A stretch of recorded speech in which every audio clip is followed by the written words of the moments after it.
Hi everyone. So it's 29th, no, it's 30th of July, and um, it's less than like 120 days left for CAT. And today I gave mock as I promised yesterday, and I scored around 76 or 77 in overall. My QA was 31 because uh, I like focused on the first two section more, and then the QA section I didn't focus on solving much of the problem. So I just got one correct and like six wrongs, but mostly were theta, so I got like 31 percentile. I know it's bad, so I would be like practicing more of QA.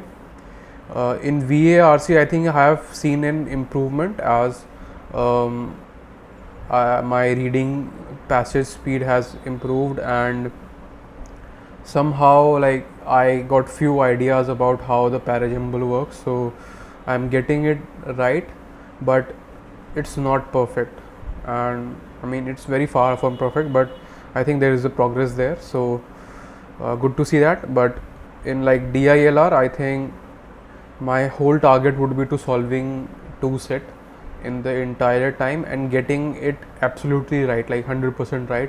That would be my target for these 4 months. If I am able to achieve that, I think I would be in like top 99 percentile in DILR. So that is one target that I have set for myself.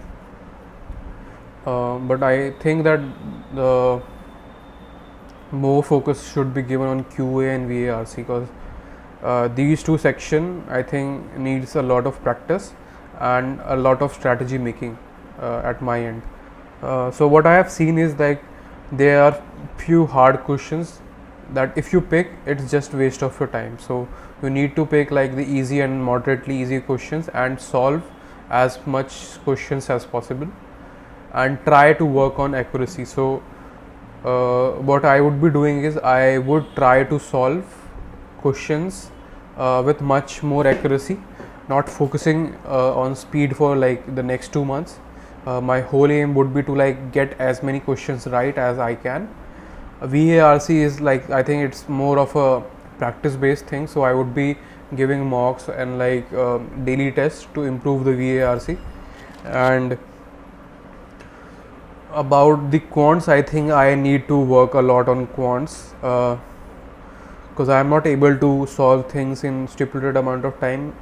Many time my brain is stuck in calculating things, and the calculation becomes tougher. So, and when the time passes by, it creates a lot of pressure on like my mind to like solve the questions which is next.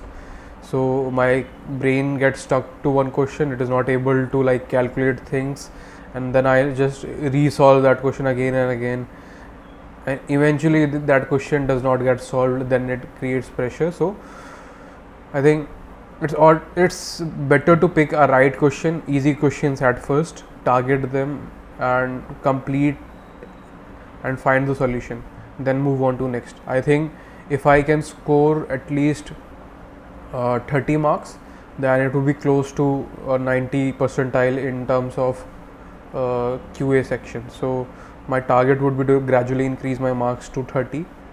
I can solve about 4 or 5 questions, so that is what I can do for now, but I think that needs to be improved, and it should at least be to 10 or 15. I mean, if I can actually solve 15 questions in the time and can get like 80 or 70% right, that would mean that I am in the top 99 percentile. So I need to work on it. Need to pick certain sections where I feel strong about, and pick the easy questions of that section and solve them. If some section, let's suppose I use time, speed and distance, and one hard problem is there in time, speed, distance, then I won't be able to solve that in that time period. So better to leave it, even though it's my comfort zone, but still I would attempt at later stage when most of the questions are finished, like easy questions are finished, and I would then target those questions. So this is what I think in the first mock I learned. that it is more of a strategic game, and with strategy you need to focus on your speed as well as your accuracy. So the first initial mocks would be strategy building as to what to solve. Earlier, like in VARC, I started with parajumbles and parasummary. That gave me time to think about it, and it was not theta questions mostly. So even though if I get something wrong, I have a chance of getting more correct. So this is what I did today. There is one drawback that in the very beginning your mind is really fresh. So once you start with reading comprehension, it's easy to finish that there. And in also there are like one hard reading comprehension, and the rest 2 or 3 would be easy, moderately difficult. So target the easy and moderately difficult first, and picking those RCs is crucial. I think that I generally avoid psychology and philosophy related RCs because I find it really tough to like get the answer, and the most difficult part of an RC is the inference section, like where the passage, like the question is asking for something that can be inferred from that passage. So that question remains really tough for me. I think I am not good at option cancellation because more or less the options look similar. I can cancel like 2 options, but there is confusion between 2. So this happens a lot, and I need to get my like option choosing and option rejecting part right, and that too with a improved speed. I focus that if the RCs are easy, then I can literally skim through it and it won't make like lot of difference. But if the RCs are difficult, then I need to like give time on it. I need to read those passages carefully, because if I like skim, then also I'm like wasting time, because obviously I have read through skimming for 2 minutes and then I cannot infer or like I cannot understand anything from the passage, so I need to read it further. So that actually kills my time there. So if the passage is easy, like easy in the sense that it falls in my domain, like technology or something related to politics or like the general natural science and all, that becomes easy for me because I know most of the concepts there and it's easy to grasp them. But if it is like related to literature, history or philosophy, psychology, then these are not my subjects. So I find it difficult to get the meaning out of them, because most words, like not the meaning but generally the passage what it is talking becomes difficult for me to understand, because I don't have much of a philosophy or like psychology background, so that becomes really tough. So I need to like either read more passages of such kind so that this concept in my head that these are tough passages go away, and I can like actually attempt the easy passages that are related to those sections too. So my aim in VARC, basically RC, is to at least get to a point where I can read all those RCs in the stipulated time and attempt questions as much as I can. In the parajumble or parasummary kind of questions, these becomes a little tricky because they're very minute details that you can miss.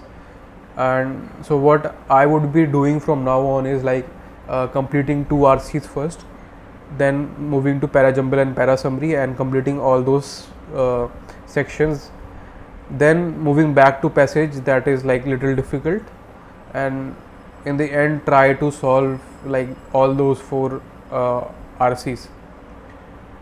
In DILR I said that I want to get to like 2 questions per 2 sets per paper, and quants my aim would be to like at least solve 10 questions correctly if that can be true, but my target would be to go at least around 15. It won't be easy because the time is limited. My mental maths ability is really weak, so I need to like calculate much in my mind. I use calculator, so that is not going to work in paper because it consumes a lot of time.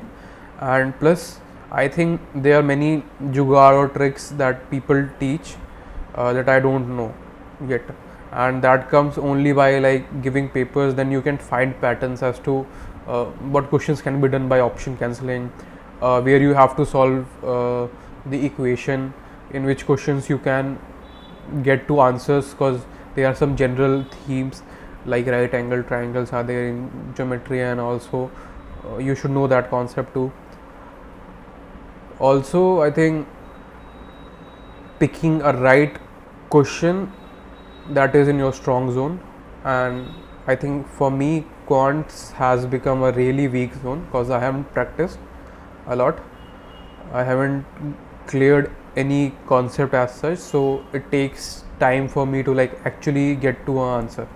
I can solve like 10, I know I can solve them easily because I have like maths background in my 11th and 12th, so that would really help. But because I like in my engineering I didn't study maths because my engineering was from biotech stream, so it really makes like a 4-year gap in terms of studying the maths or quant section directly, but that needs to be improved. And okay, I'll do it. Plus I bought some like sticky notes, so I would be pasting some targets here. Hopefully I'd stream while giving paper, so that I become accountable to not leave the paper in between, and by that when I would watch that video I would get to know where I am stucking and what is my thinking process at that question, and what is the overall picture in terms of like giving paper, where I spend most of the time, where I juggles between question. So these are things that I need to work on, and I would be like giving mocks, streaming directly like live or something. So yeah, that's all for today. It's 10, so I would be studying quants section. I have analyzed the question paper a lot, so it was a good day in terms of like making the right decision about giving a mock and then analyzing it. It took the entire day like giving mock and then analyzing the mock, but I think that time is required. It's more important than studying any topic, because then you can plan for strategies, you can work on any pitfall that you are having now, and you can analyze where you are lagging behind like the toppers and what the toppers are actually doing. So yeah, the one key learning from it. So yeah, enough talking today, and bye.